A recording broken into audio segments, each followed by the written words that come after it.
Adolescentes, casi votantes, gente rara que cree que el PSOE es de izquierdas. Bienvenidos a Escuela de Democracia. Soy Ricaris, el profesor de democracia. En nuestra primera clase os contamos por qué es tan importante ir a votar.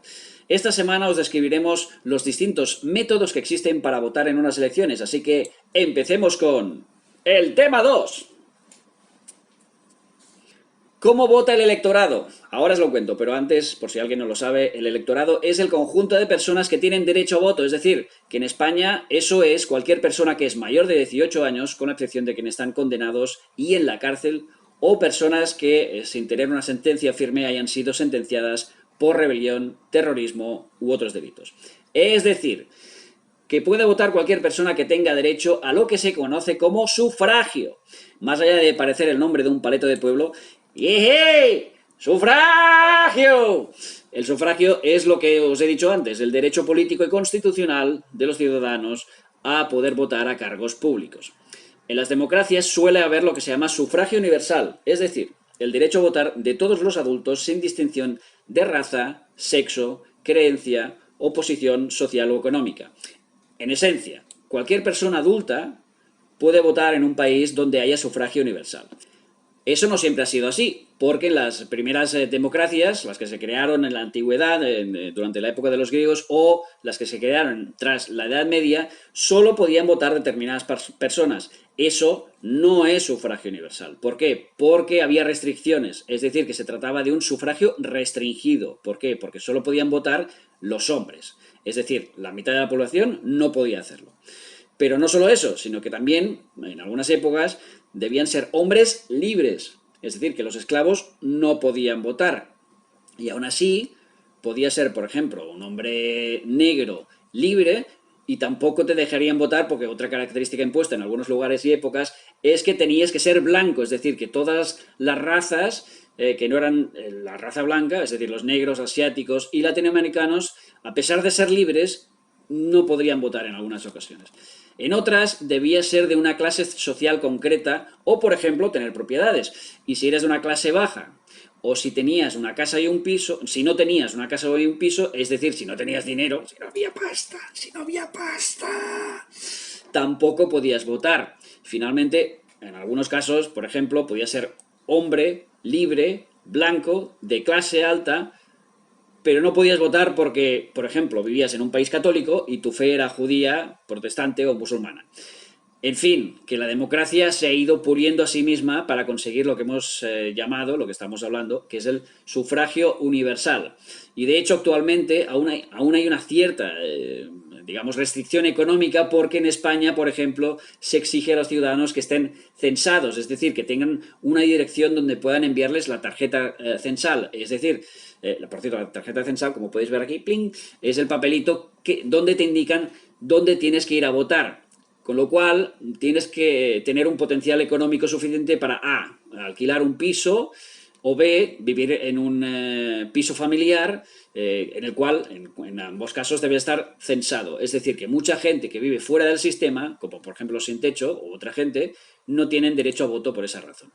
Y de hecho, actualmente hay países que tampoco lo ponen fácil, porque en lugar de un sufragio universal utilizan lo que se llama un sufragio censatario, es decir, que tienes que apuntarte activamente a un censo o una lista para poder votar. ¿Cuál es la consecuencia? Pues que mucha gente no se registra y no vota, con lo cual siguen gobernando los de siempre. ¿Y por qué ocurre eso?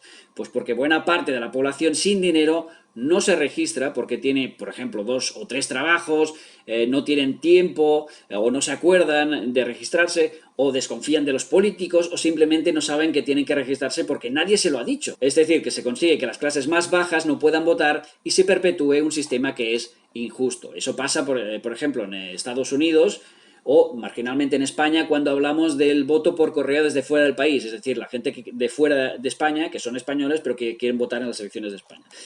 Lo que se llama voto rogado, es decir, esta gente tiene que pedir el voto rogado, pero todo eso ya os lo explicaremos más adelante porque es muy complicado y muy aburrido y muy lento, así que para otro día. Si vemos, por ejemplo, antes de acabar, el caso concreto de las mujeres en España, ellas no pudieron votar hasta 1931, telita. Y tampoco lo hicieron durante demasiado tiempo porque en la dictadura franquista, 8 años más tarde, abolió todas las elecciones, o sea, las elecciones en todo el país para hombres y mujeres, y no fue hasta la muerte del dictador, 40 años más tarde, y el regreso de la democracia, que las mujeres pudieran volver a votar en unas elecciones a cargos públicos. Cuando hablemos del Congreso y del Senado, ya os explicaremos qué es eso del sufragio activo, el pasivo, qué son las listas electorales y otros muchos temas de cómo se vota en España. Ya concretaremos más al detalle. Así que, por hoy, conclusiones. En conclusión, si alguna de las características que hemos dicho antes no se cumple, no es sufragio universal. Voy a repetirlo. Si alguna de las características que hemos dicho antes no se cumple, no es sufragio universal. Por tanto, de momento, hasta el momento, el mejor sistema de votación que existe es el sufragio universal, que permite votar a los que son mayores de edad, ya seas de la raza que seas, ya seas hombre o mujer, creas en lo que creas, seas de clase alta o baja, rico o pobre. Así que, querido sufragio, no solo no eres un paleto, sino que molas cantidad. Por cierto, en nuestra última clase dijimos que la abstención provoca que el partido más votado tuviera más escaños. Mi buena amiga, la politóloga Sara Sánchez, me corrigió y me comentó que no es cierto porque la abstención, como es lógico, no se contabiliza como un voto. Cuando tú no votas, no hay contabilización posible. Entonces, es el voto en blanco, no la abstención. Voy a repetirlo. Es el voto en blanco, no la abstención, lo que provoca que el partido más votado tenga representación, y solo ocurre, por cierto, esto en circunscripciones grandes y también muy marginalmente en las pequeñas. En próximos episodios os explicaremos cómo podéis decidir a quién votar, por qué partidos, por qué razones, qué es la monarquía parlamentaria que nos dimos entre todos y muchas cosas más aquí en Escuela de Democracia. Hasta aquí el vídeo de hoy. Recordad que algunas de las cosas que digo son opiniones personales basadas en mis 20 años de experiencia como gran periodista y escritor de 2 libros y mi gran experiencia como director y presentador de La Plaza en Llamas. Aquí abajo en el texto veréis el link de La Plaza en Llamas. Así que, si os ha gustado la clase de hoy, déjanos un comentario, dale al like, suscríbete a nuestro canal, compártelo en las redes, difúndelo en WhatsApp y en Telegram a todos tus amigos del cole y de la uni. ¡Ah, paseado!